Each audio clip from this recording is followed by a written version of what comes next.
Audible, ma'am? Yes. Namo Harihantanam, Namo Siddhanam, Namo Ayariyanam, Namo Vajayanam, Namo Loe Savasahunam, Yesu Panchanamukaro, Sava Pavapanasano, Mangalananche Savesim, Paramam Havai Mangalam. Paramam Havai Mangalam.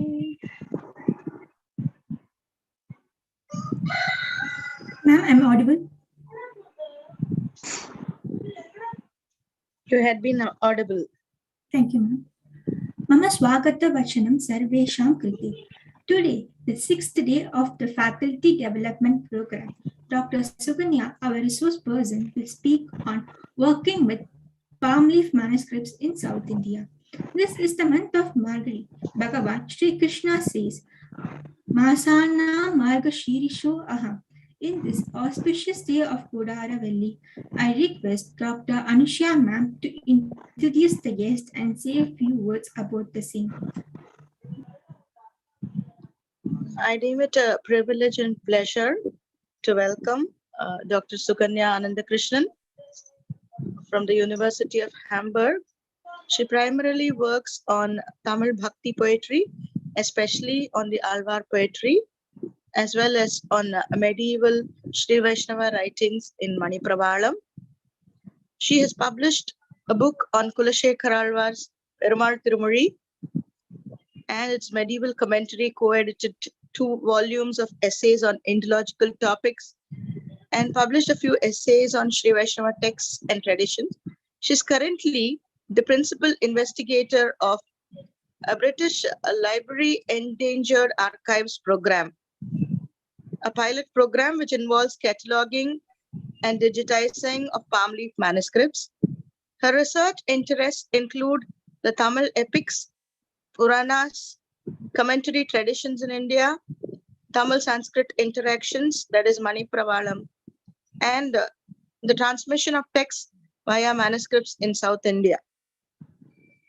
She had been a research fellow in cataloging and working on Vaishnava manuscripts and translating the Nalayara Divya Prabandham, which is called as the Tamil Veda.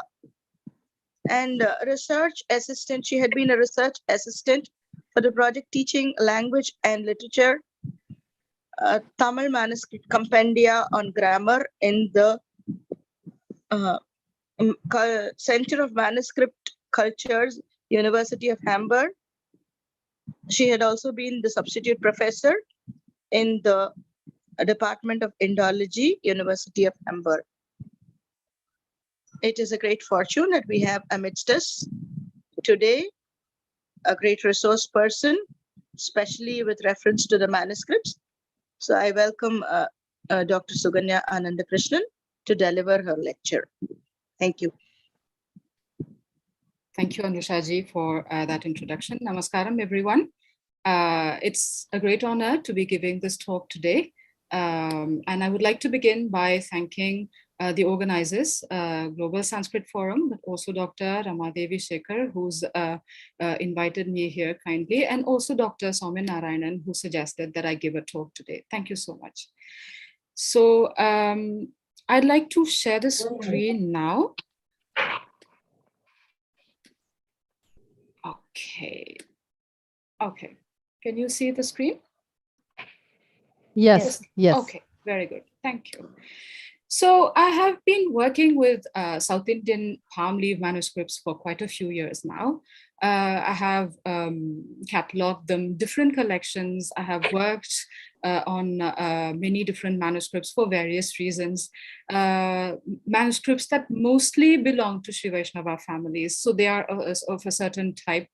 Some of the collections exist at the FAO in Pondicherry, but also at the CSMC and the Stabi collection in Hamburg. So I will mention all this later on. I think somebody else is also talking, so please unmute yourself. Thank you. May I request Dr. Sridhar Swaminathan and Dr. Sujata to please mute? Thank you. So currently, I have my own manuscript project for which I received a grant from the British Library. So today I will talk to you about what I have learned in the process of working with South Indian manuscripts for this project, but also the other projects.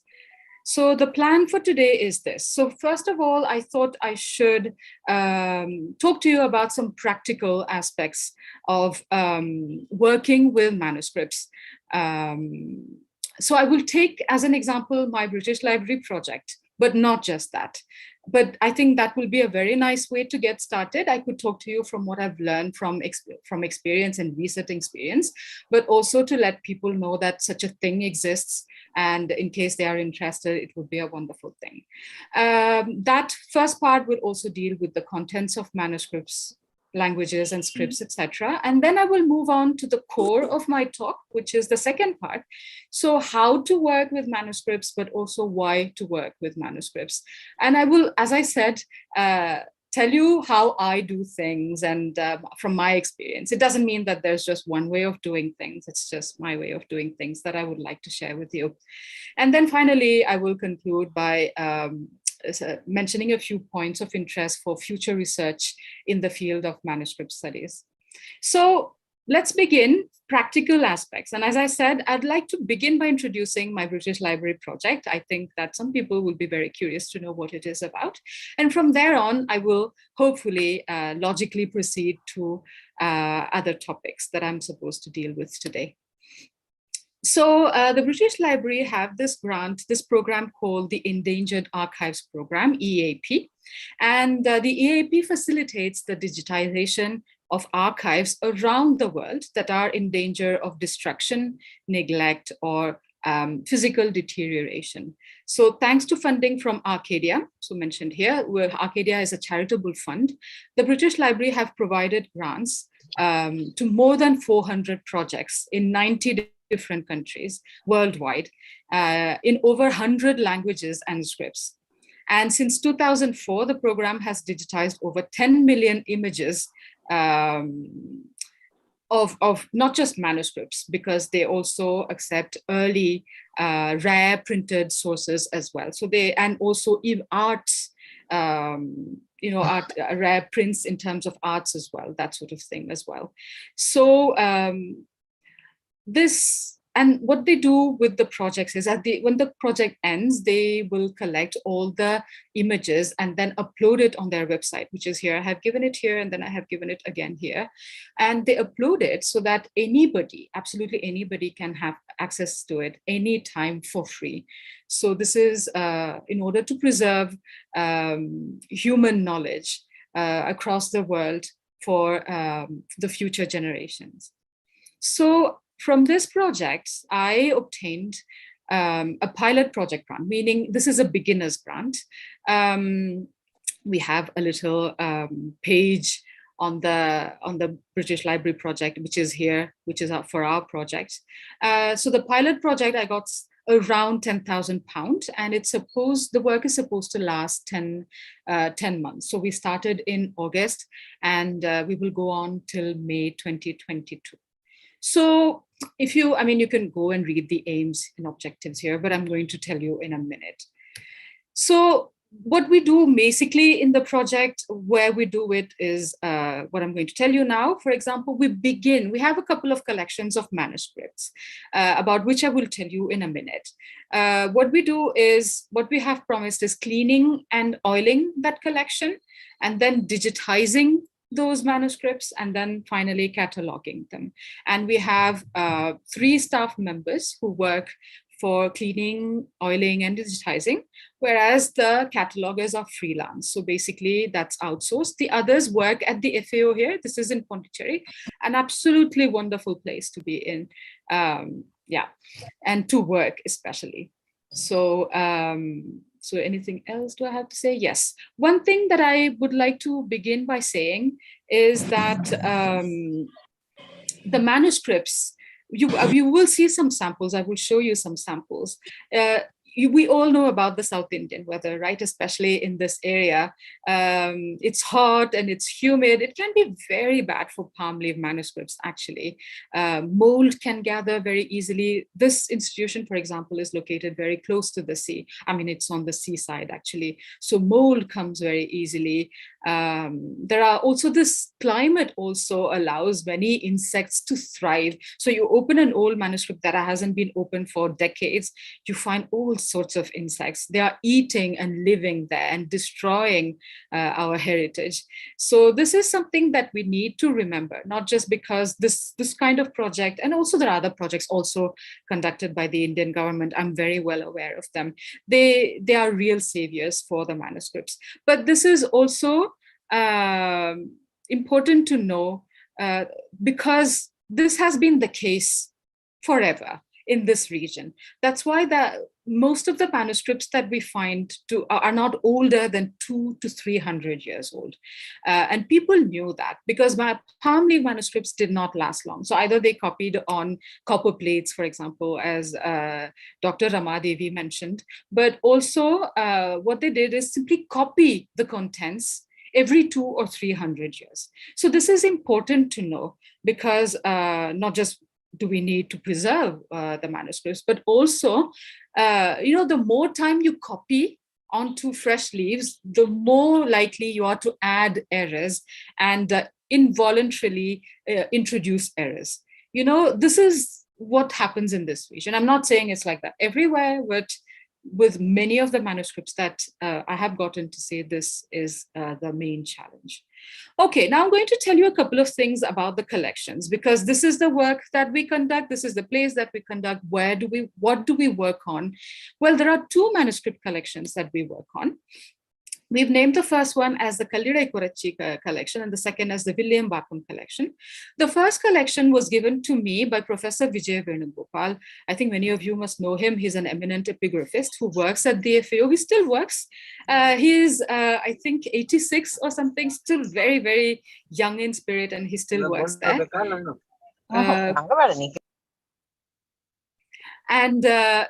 He gave this collection to me because he obtained the collection in 1981. A friend of his sent him this collection from somewhere near Kallidai Kurichi. He said, look, there's a Sri Vaishnava Acharya who has passed on and his family members have thrown away in the street the collection. Would you like them? So he said yes. So he received the collection, but he realized that everything was in Grantha. So ever since, he's tried to find people who might be interested in working on these collections or institution that might take the collection in. And everybody very politely said, no, thank you. So he gave the collection to me. So that's precisely why I applied for this grant, because otherwise I would not have done it. Okay, this collection has exactly 108 palm leaf manuscripts. So that's very auspicious to start with.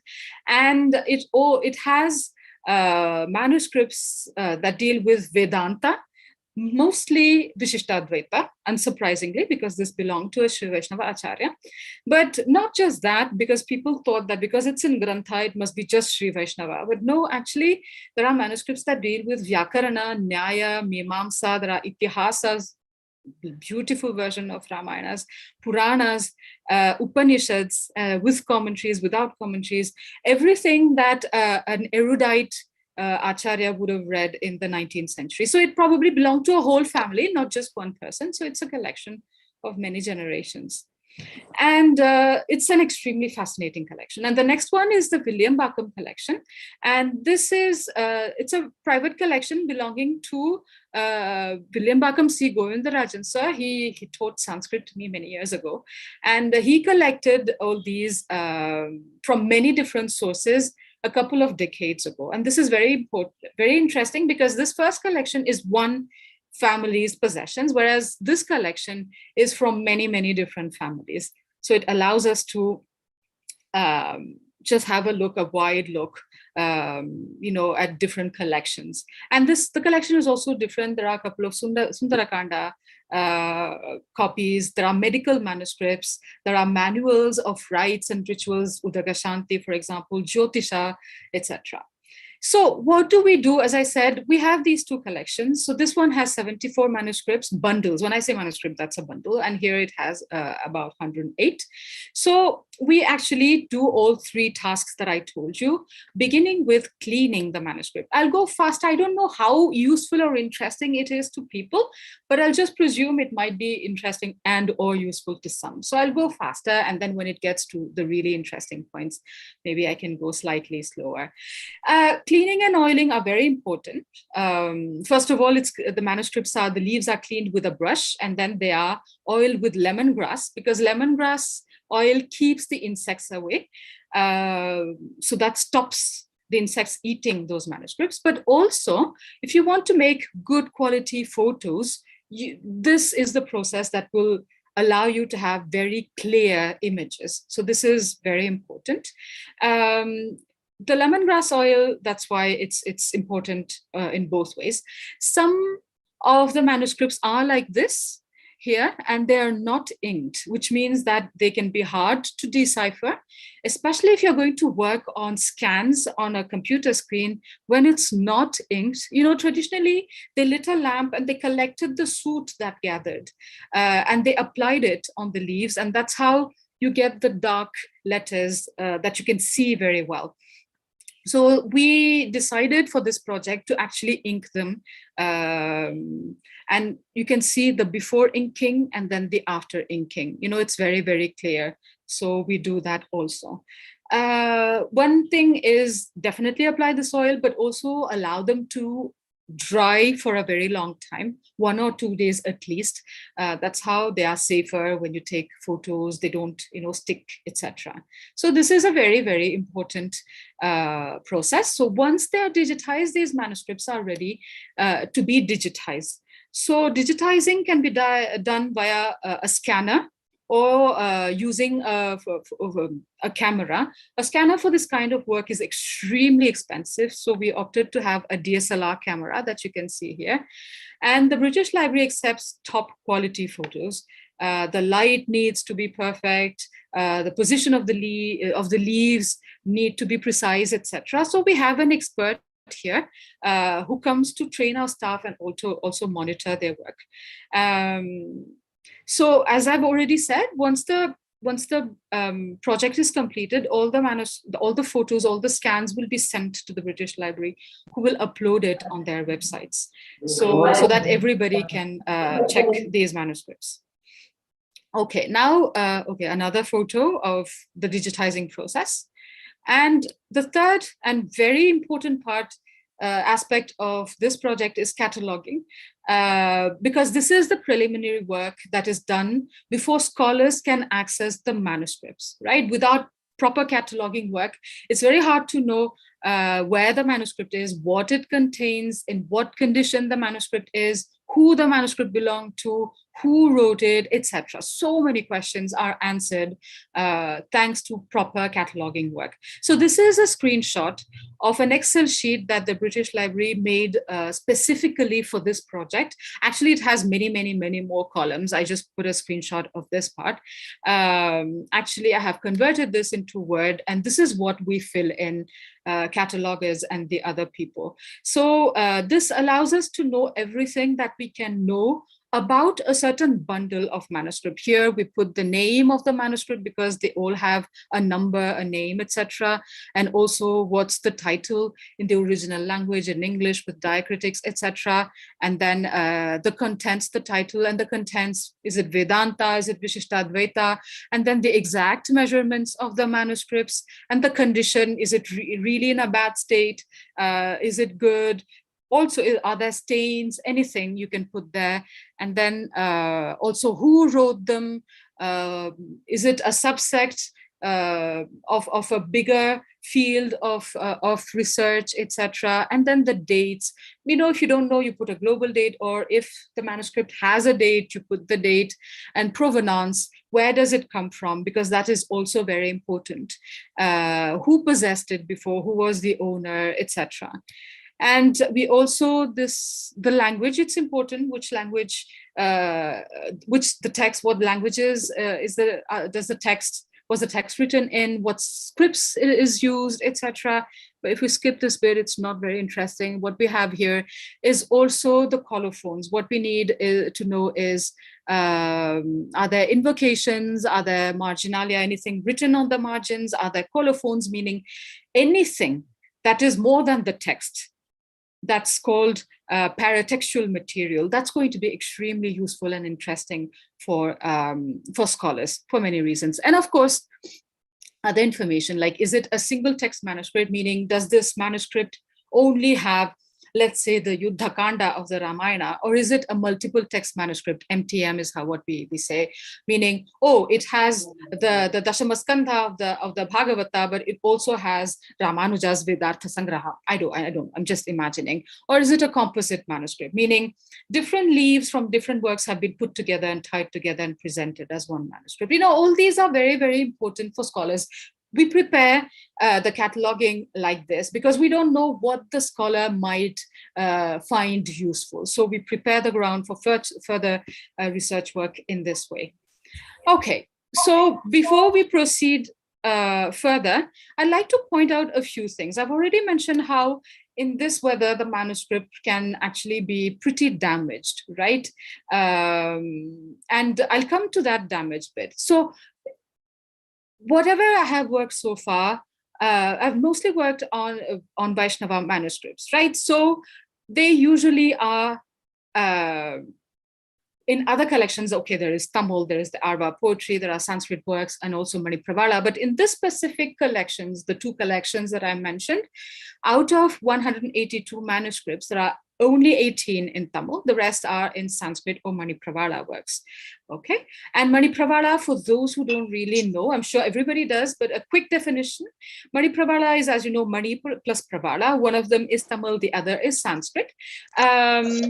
So it is a language that was widely used by the Sri Vaishnavas, not just by them, it wasn't invited by them either. The Jains also used the Manipravala. And among the Sri Vaishnavas, they used it a lot in from the 12th century onwards. Can everybody mute themselves, please? So the kind of Manipravala that I work on is actually Tamil. The structure is in Tamil, the word endings are in Tamil, but it is highly Sanskritized, more or less highly Sanskritized, okay? So the script that is used here is called Grantha.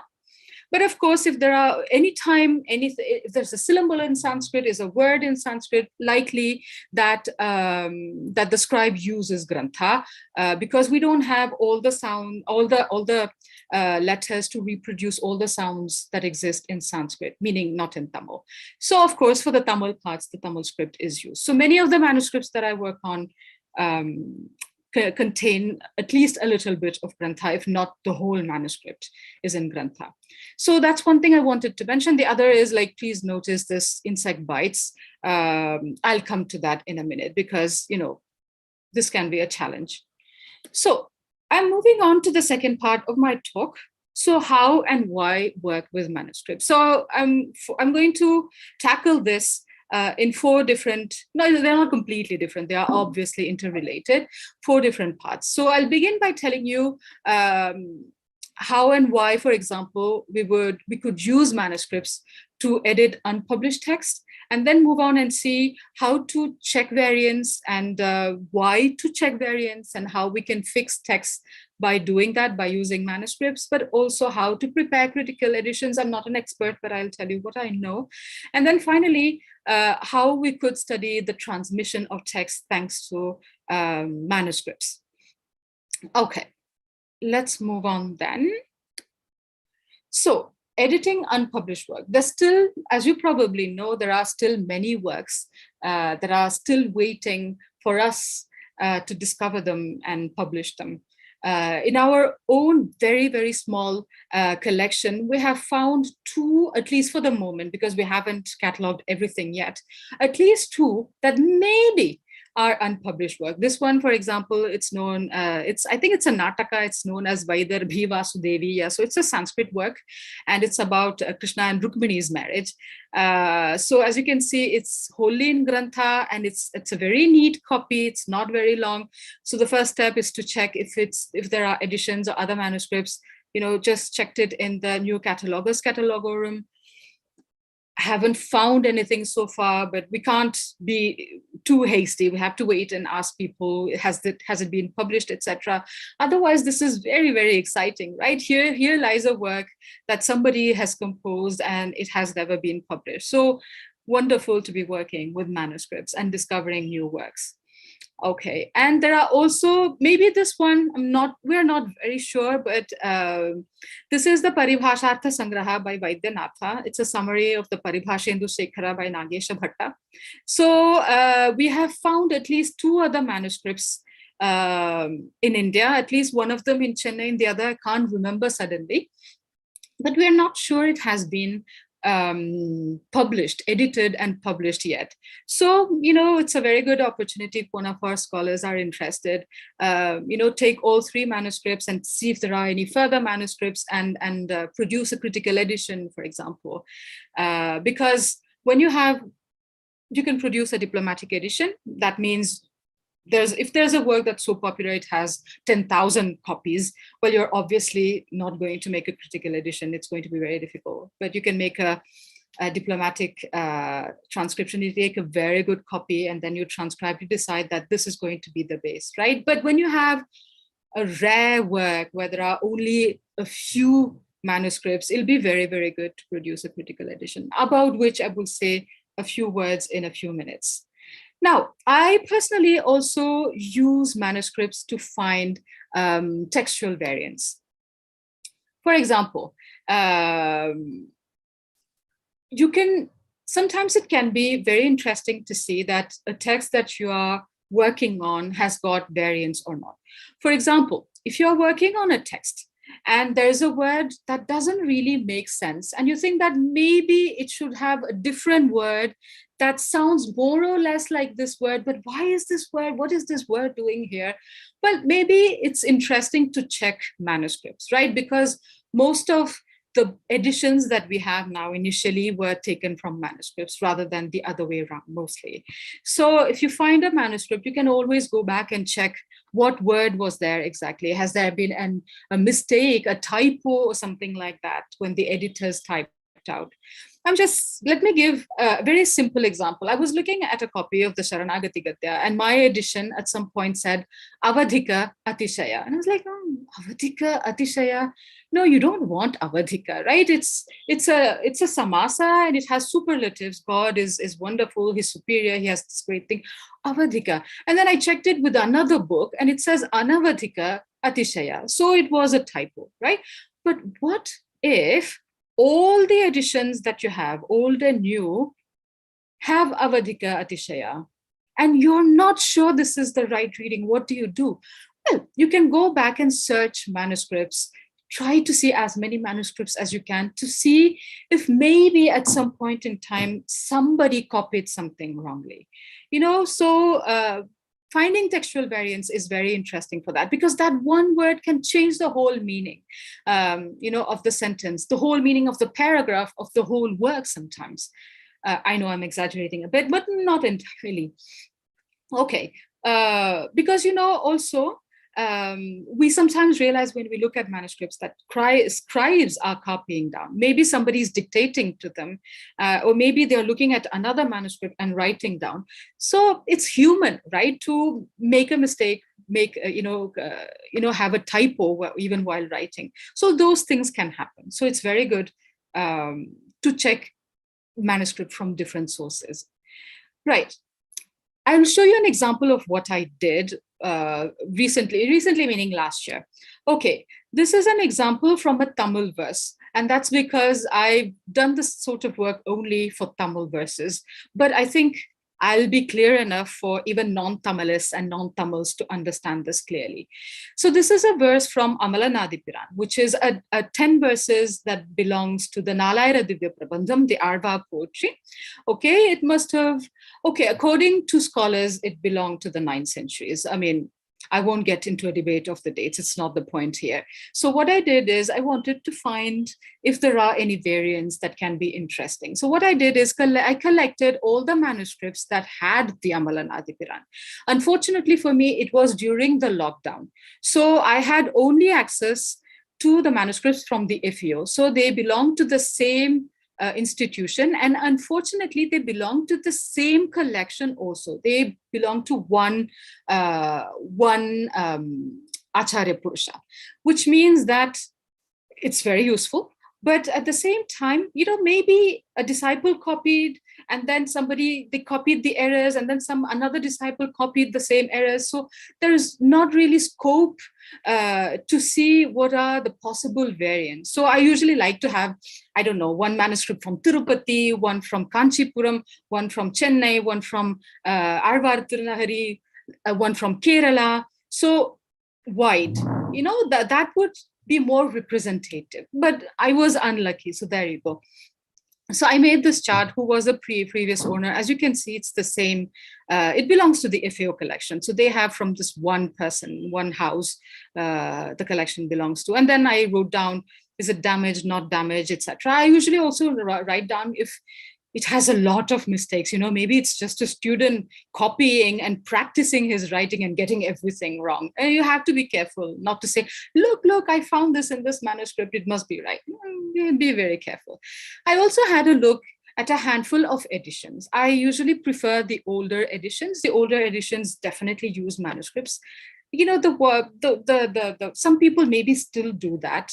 Many don't. So anyway, I have checked also printed editions and what I did was I took one manuscript or one edition which seems very good. I used it as my base text.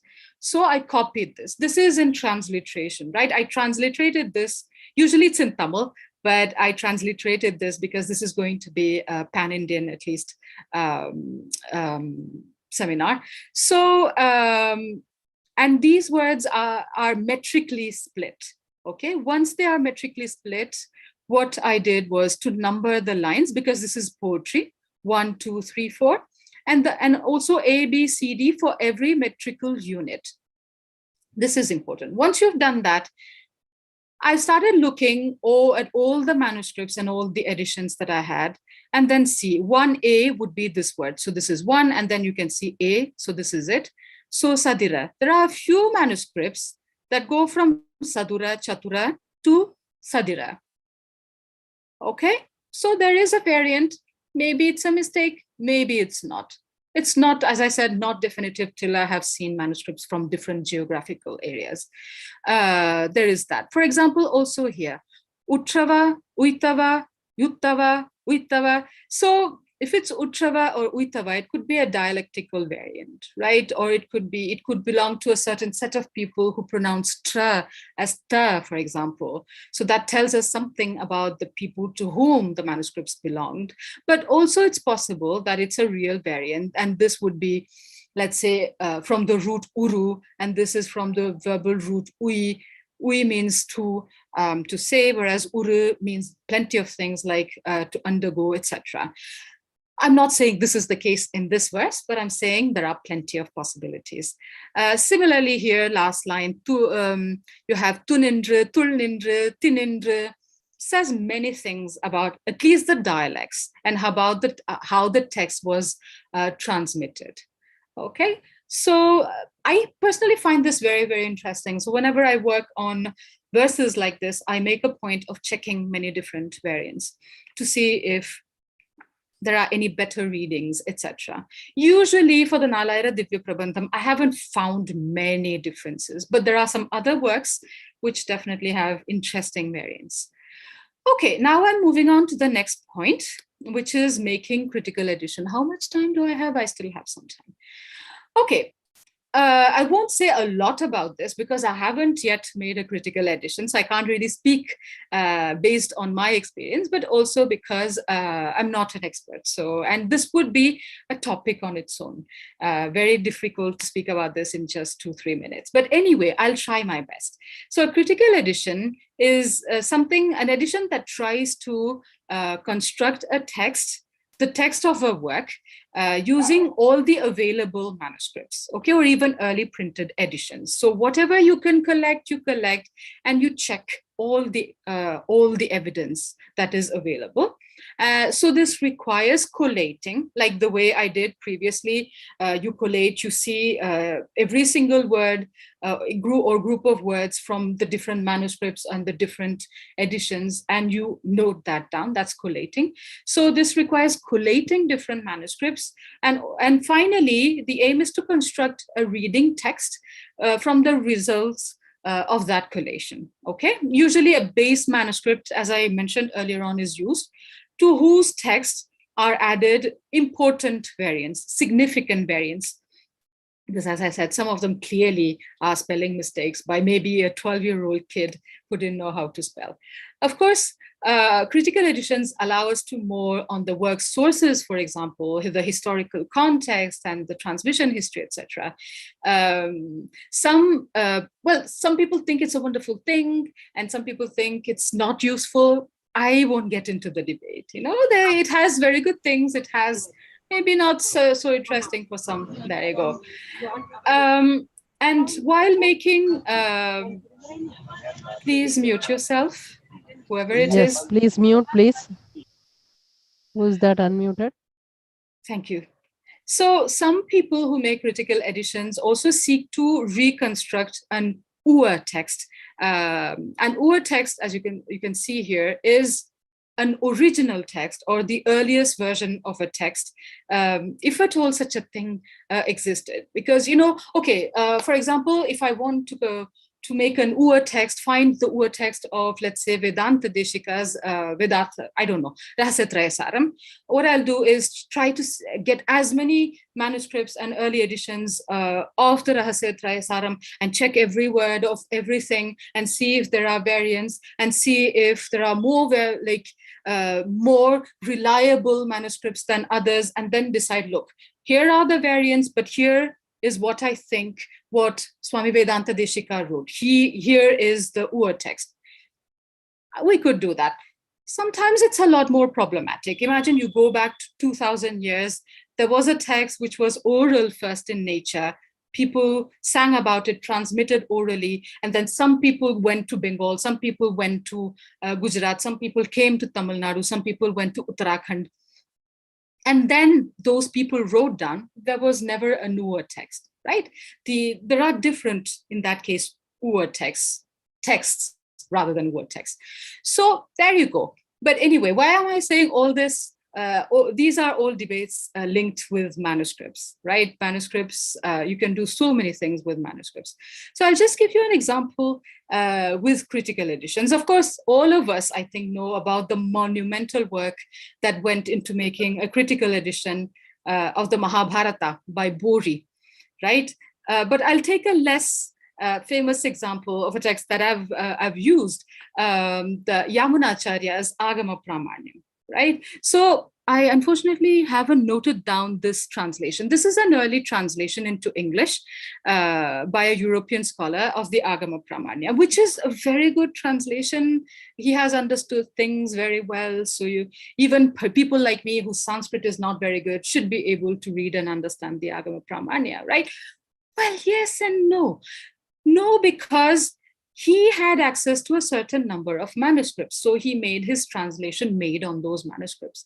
But here, there is a critical edition was made in the 1990s by an eminent scholar, Dr. Narasimhachari. And he had access to further manuscripts, and he has made a critical edition. Suddenly, we can see that there are variant readings. There are perhaps even more passages that were missing in his editions that are here, etc. So suddenly his translation is not as reliable as it would have been if it had been translated after the critical edition. So you see, it's very, very important.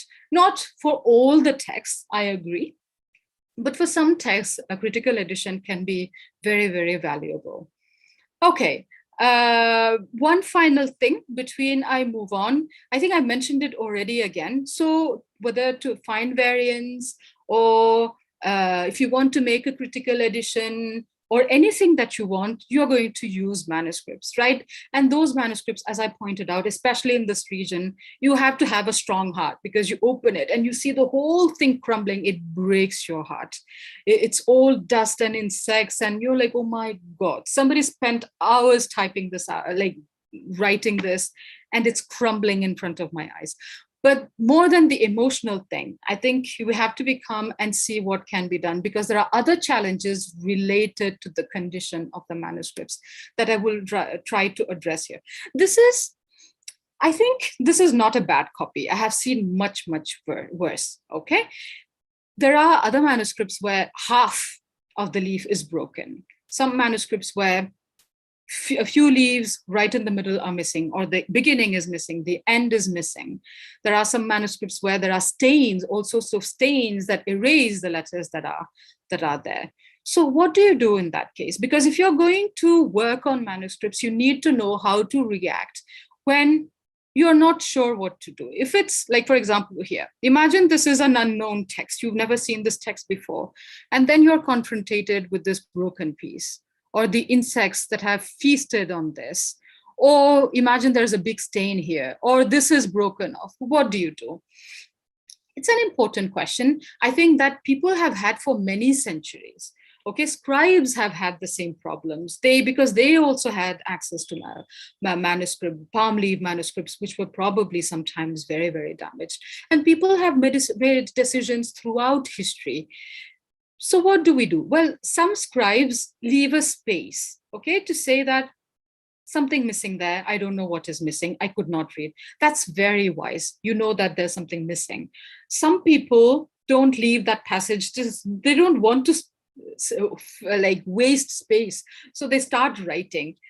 So you don't realize maybe that there's a huge chunk missing. Some people, because it's probably a well-known text or something like that, they fill in. Right? They fill in with whatever knowledge they have from another. Well, it could be a good idea. Sometimes it's a bad idea, because if their guess is wrong, then they are copying wrong things, and and they're corrupting the text. So there are all sorts of scenarios happening when you're working with manuscripts. And I think it's very important now in the modern day, because even in the modern days, there are some of these challenges still exist. I mean, even as early, I think as late as the early 20th century, even editors of books made such decisions, right? Sometimes they decided, oh, just put this, we are sure it's Agama, Pramanya, pra is missing, just put the pra. Yes, you can put the pra because you know it's Agama Pramanya. But what if it was Agama, just Manya? I don't know, just saying. So you have to indicate clearly when you're going to put your own hand onto the text. And this is what I'm going to deal with for the next couple of minutes. Okay, well, I also know of editors, even in the 20th century, who tamper with the text willfully. They don't like something, they remove that verse, they add another verse. I'm not even going to talk to you about that. I'm just going to deal with involuntary corrupting of the text. So what do you do as an editor of a manuscript if you find these spaces and you don't really know what to do, whether it is a known text or a not known text? Well, there are conventions. Okay, there are many different conventions. Okay, this is not the only one. I'm just mentioning this because I was taught this and I apply the Leiden conventions. You can find this, I have given the Wikipedia link. It doesn't mean it's the only one. I'm very sure there are plenty different ones. So long as you pick up a set of conventions and you are consistent, that's the most important thing, okay? So what do these are some of the most important sigla. For example, here's the siglium, and then here's what you would use this for. For example, the letters, if the letter on the manuscript you find is unclear, it's imperfectly preserved, etc., this is the sigla that you're going to put. I'm not going to read the whole thing, don't worry. If, for example, there are letters missing, not restored by the editor, etc., you don't know what's in there, you just put square brackets and 3 dots. Okay, sometimes there's also, if you know that only some letters are not legible, then you can put 1 dot for each letter that is missing. All right. Now, if you think it's a famous text, let's say it's what famous text? Sri Bhashyam. Okay, it's super famous, everybody knows, and you find a manuscript where there is, 1 word or 1 letter that is missing, that you're going to put that letter. Well, yes, sure, do it, but put it between square brackets. Okay, square brackets. This is to indicate I'm adding this. And then you can put a footnote and explain based on what you're adding this. Okay, and there are plenty of, it's, as you can see, this is the list of the most important sigla. It's not huge, but if you apply this, it'll be very, very useful in not, corrupting further the text. Okay, I come to the final point of the second part, which is the paratextual material. This is something that I use manuscripts for, and I think it's very, very, very exciting. Paratextual material, as I said, you have the text, the manuscript contained the text, I don't know, the Mahabharata, the Vedanta Sangraham, whatever. And paratextual material is all the material that you find around, meaning whatever the scribe has put, whatever. Please mute, please. Who is So trying to talk? It could be one scribe, or it could be many generations of scribe, etc. Anything that is outside the text, around the text, is paratextual material. So that you will find in, time is up, I think getting up. I'll finish this quickly. So there are invocations, marginalia, colophons, and drawings and diagrams, all sorts of things that can be very, very interesting. So, and I'll explain this very quickly and why they are important. For example, this is a manuscript from our collection, which has, it's a copy of Ramanuja's Vedanta Sara, and it has, I think, something like 19 invocations. You don't have that all the time. Sometimes you only have like a couple of verses. Why is it important? Because sometimes it can tell you about the provenance, right? The first one, for example, the verse Yasya Bhavad Bhakta Janati Hantuhu is related to the Ahobila Matha. So it's very likely that the scribe or the owner of this manuscript had some sort of affiliation with the Ahobila Matha. And that is very useful to know if you're going to work on such manuscripts. So in some cases, invocations can also function like colophons, right? Colophon is where the scribe manages to give, willfully or not, information about the date, etc. For example, this one, these are 2 manuscripts. The one has Sri Ranganatha Yatindra Mahadeshikaya Namaha, and the other has Shatakopa Yatindra Mahadeshikaya Namaha.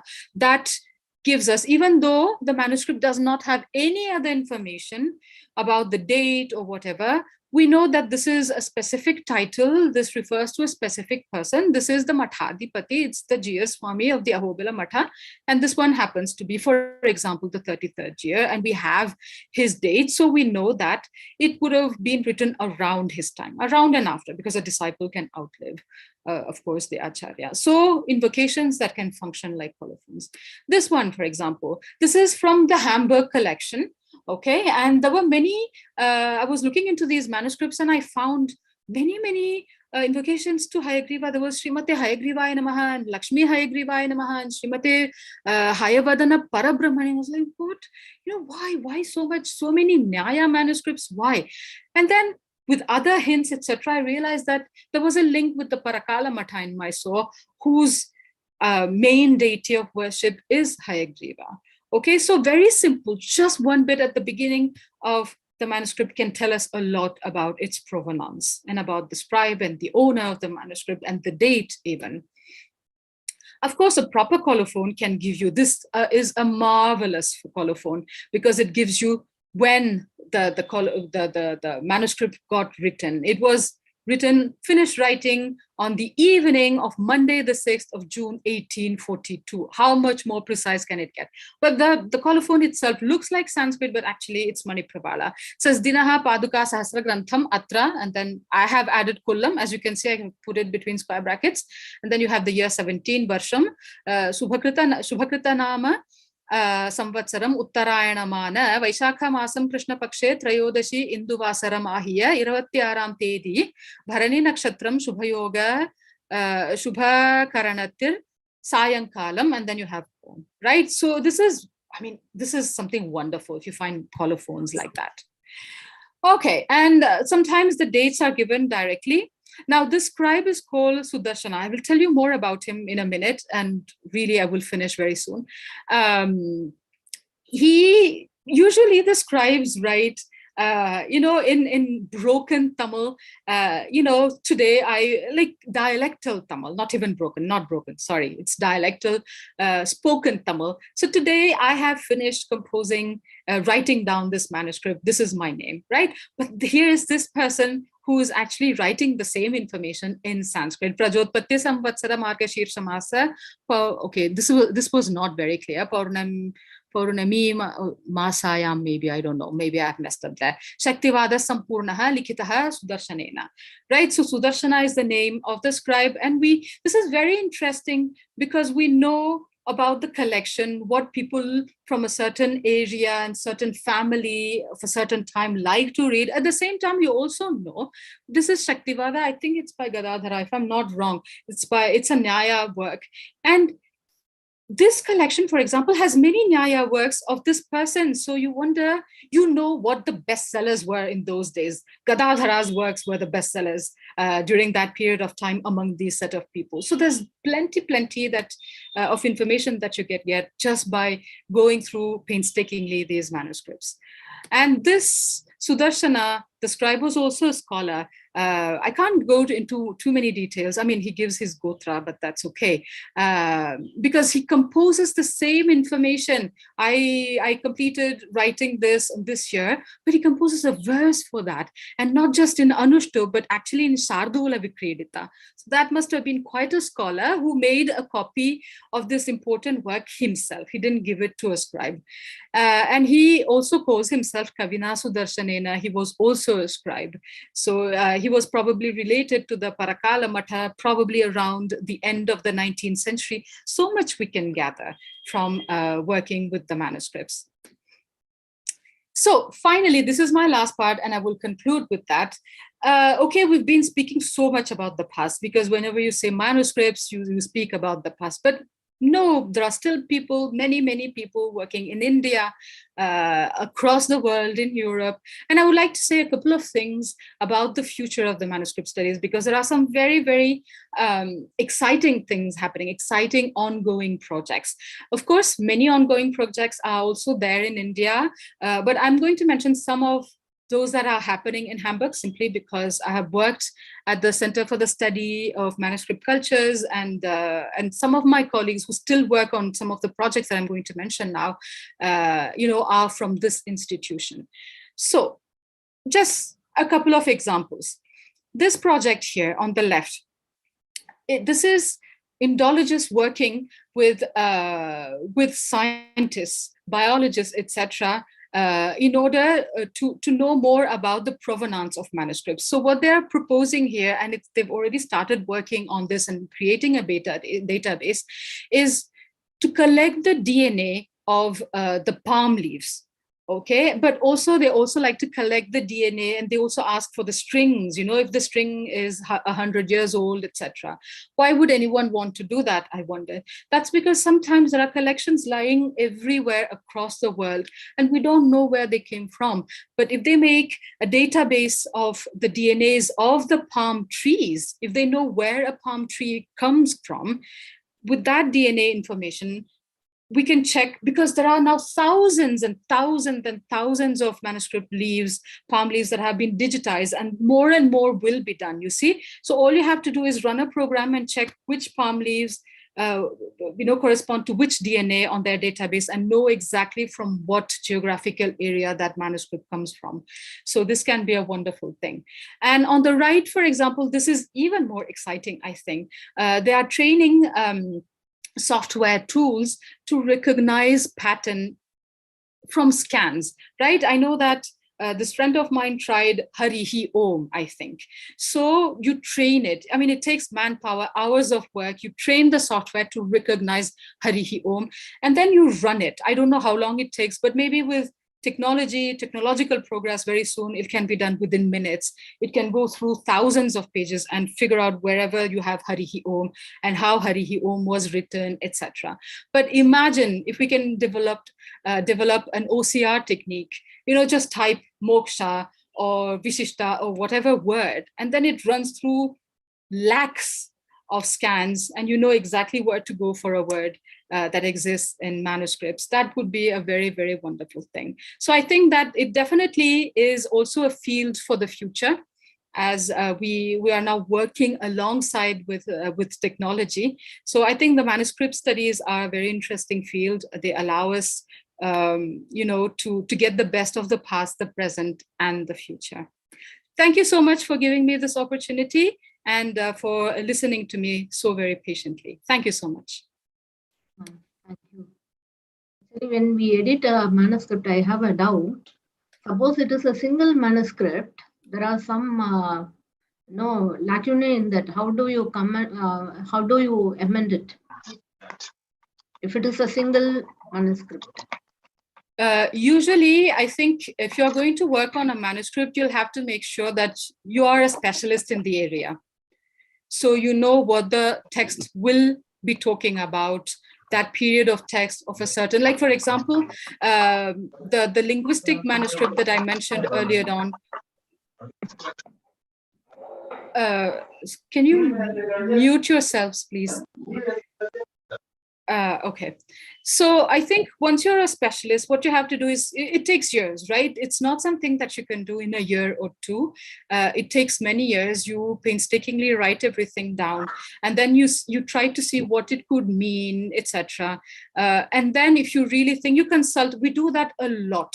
We read a lot with other specialists in the field, and also interdisciplinaries, because there might be some issues that can be dealt with a specialist of linguistics, for example, something that a specialist of theology can help you with. So ideally, you would want to read with these people. So you make readings with these people over many years. It takes years, actually. And then as a group, you agree that you probably want to add this because this word is missing, but you think it is this, or the text is corrupt here. We need to amend this text here. In that case, you amend it and you clearly point that out. You say what's there in the manuscript and why you're amending it, how you're amending it. Yes, that is vital. So long as you tell the reader what you're doing, what was there initially, I think we are perfectly fine.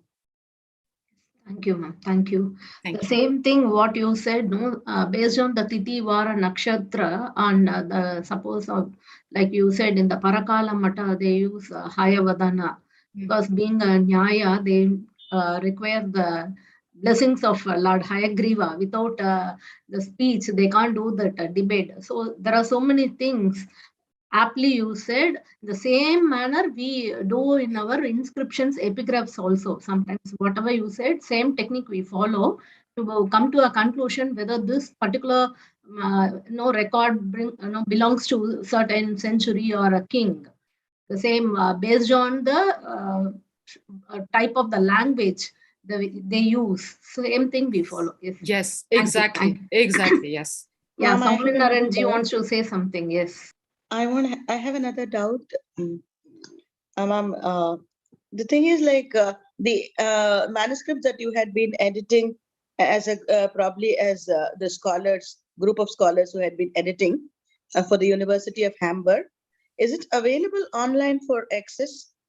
It's a long process. As I said, it sometimes takes many, many years. This sort of work have been done, for example, for Tamil, like my mentor and my research guy, Eva Wilden, has done this for Sangam works. So it has been published. Critical editions, you mean, have been published for the Natchinai and the Kuruntohai, etc. The scholars of belonging to our country, like for example, you had been telling about Vaidarbhi Vasudeviya and something like that.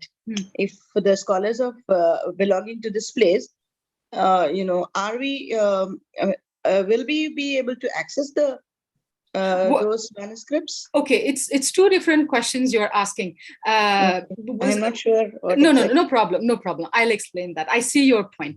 Now, for this grant, this is a British Library grant for which I have signed and agreed to give the images to the British Library so that they can put it online for free access to anybody. Okay, that's one kind of thing. So once my project ends, I don't know, they might take 2-3 months. And then after 2-3 months, you can go on their website and search for this whole collection. You can check and use. I have done that myself. I have used many Manipravala manuscripts from their collection. They have them. They have editions from Kerala, which sometimes I don't have access. I'm like, oh my God, very good, very good. So that you can do. The other things is, now, if it's a private collection that people have worked on privately with the help of, like, imagine it's a friend's collection that a European scholar has worked on, and she has published it with a publisher who doesn't want to make it free access, they can't do it, right? So there are two different things. In my project, after the project is over, 2-3 months, everything will be online for free. Thank you, ma'am. Thank you. Yeah, you're welcome. Wonderful presentation, ma'am. Thank you. I'm very much grateful to you.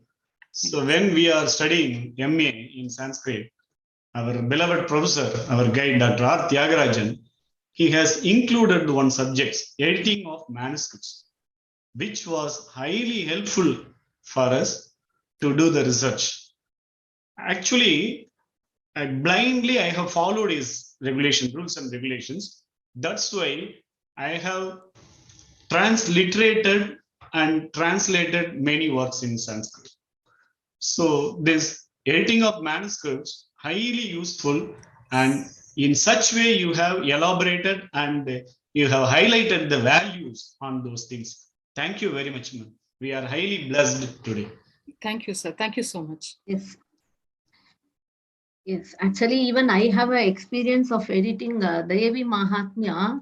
So more than 20 manuscripts we have collected from Nepal. Especially, I should know this Nepal. Even that time, my son, he was practicing this Grantha and Sharada. He told me many of the, because the Nepal, no, they have Sharada. Yes. So he helped us to come to the conclusion of certain words like Asi, Simha, like that. Some words are there. So most of the people, they say Asi, Simha, but as see, Hum, we have to, Hum is separate because it is a Bija mantra. So like that we have to split. That's wonderful. We need to catch these children very young, and tell them, train them, make it a game. It's just a puzzle. Just let's play this game. Yes. We need to catch them very young. Yes, ma'am. Yes. It's easier for them than for us. Yes, yes. They can adapt into many languages easily. Yes. And also they have a lot of imagination, which means that for us, we expect this text, this syllable, this letter, and then if we don't see it, we're upset. We're like, no, I want to see pra for after mana, whatever. And then they're like, no, why can't it be something else? Yes, catch them young. Yes, because we know the word, so we used to cook up. Yes. If it is a pra and na, we say pramana. Exactly. Yes. So any questions? Any questions?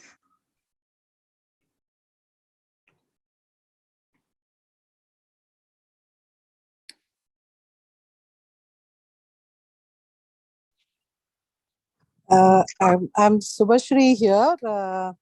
Thank you, ma'am, for an excellent lecture. And it has introduced us to a plethora of information. And though we have a background knowledge of Sanskritam, there are a lot more that we can lend our help to when it comes to manuscripts or manuscriptology or protection and preservation of manuscripts as such. And we are so very thankful to you for offering this useful information right at the correct time. And as you say, young minds are open to everything, so it is easy to train them as well. If you can conduct some little workshops or small programs which can initiate their interest into these kind of little projects, that will be also a helping thing to us. So kindly suggest if there is any way that college students or teenagers can be involved in this if they have the interest. Needless to know about the nuances of it. At least if they have the interest, if that be nurtured with small programs like a little workshop, say 7-day or something, very short workshops. If it can be useful, please arrange certain such things. That's from academician's point of view. Thank you so much, ma'am. Thank you, organizers, for an excellent lecture series. It was wonderful. Yeah, thank you, ma'am. That's an excellent idea. Yes.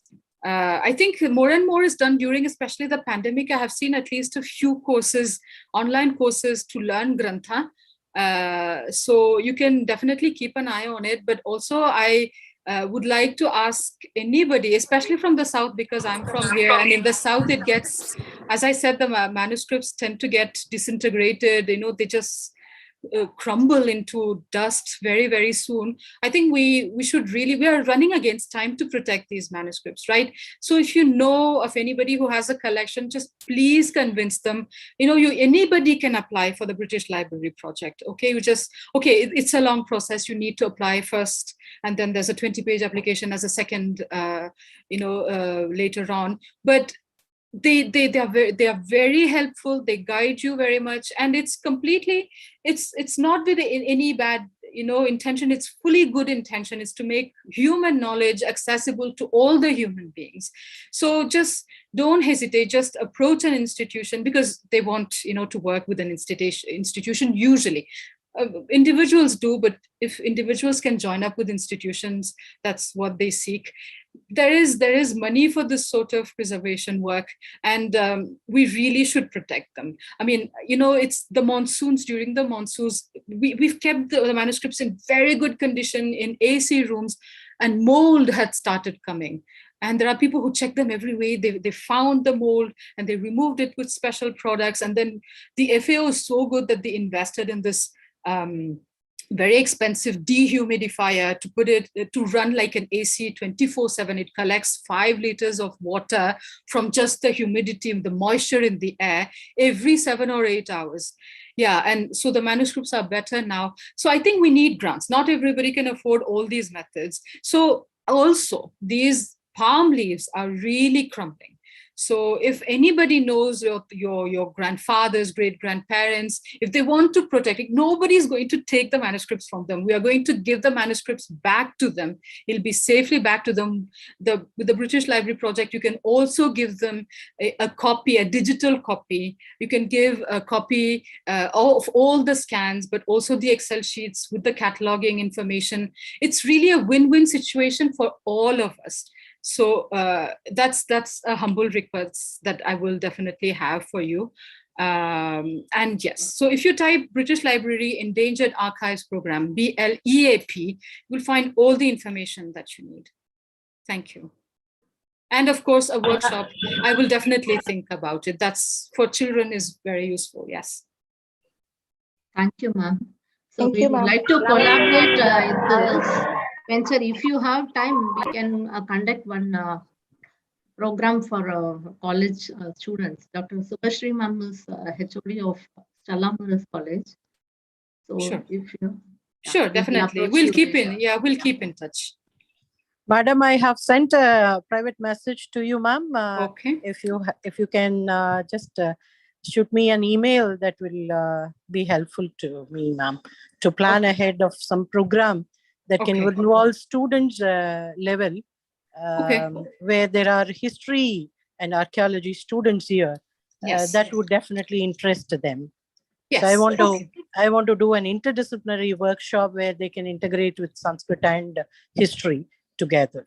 So it is a topic of their interest as well.